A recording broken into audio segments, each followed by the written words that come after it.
ಇದು ವಿದ್ಯಾರ್ಥಿ ಫೆಡರೇಷನ್ನಿನ ಕಳೆದ ಫೆಬ್ರವರಿ ತಿಂಗಳಲ್ಲಿ ಮಾಡಬೇಕಾಗಿತ್ತು. ಆಲೆ ಇದಕ್ಕೆ ತಾಲೂಕ್ ಪಂಚಾಯತಿ ಸಭಾಂಗಣ ಎಲ್ಲ ಇದಾಗಿತ್ತು, ಬುಕ್ ಆಗಿತ್ತು ಅದೆಲ್ಲ.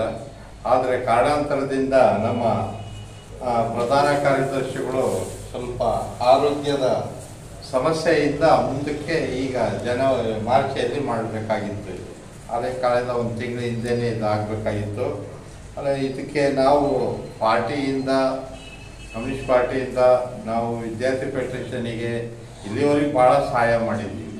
ನಾವು ಹಿಂದೆ ಬ್ಯಾನರು, ಫ್ಲಾಗ್ಗಳು, ಅವ್ರಿಗೆಲ್ಲ ಒಂದು ಹೋರಾಟಕ್ಕೆ ಎಲ್ಲದಕ್ಕೂ ನಾವು ನಿಂತು ಹೋರಾಟ ಮಾಡ್ಕೊತ ಬಂದಿದ್ದೀವಿ. ಆದರೆ ಸ್ವಲ್ಪ ದಿವಸ ನಮ್ಮ ಹಿಂದೆ ನಮ್ಮ ಮಂಜು ಮತ್ತು ನಮ್ಮ ವೀಣಾ ಅಂತ ಹೇಳಿ ಇದ್ದರು, ಅವರು ಈಗ ರಾಜ್ಯ ನಾಯಕರಾಗಿದ್ದಾರೆ, ಬೆಂಗಳೂರಲ್ಲಿದ್ದಾರೆ.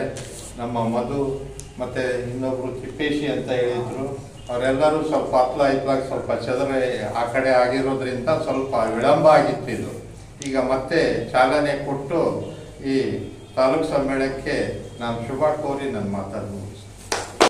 ಎವೈಎಫ್ನ ರಾಜ್ಯ ಸಮ್ಮೇಳನ ಯಶಸ್ವಿಯಾಗಲಿ, ಯಶಸ್ವಿಯಾಗಲಿ. ಎವೈಎಫ್ನ 11ನೇ ರಾಜ್ಯ ಸಮ್ಮೇಳನ ಯಶಸ್ವಿಯಾಗಲಿ, ಯಶಸ್ವಿಯಾಗಲಿ. 3ನೇ ತಾಲೂಕು ಸಮ್ಮೇಳನ ಯಶಸ್ವಿಯಾಗಲಿ, ಯಶಸ್ವಿಯಾಗಲಿ.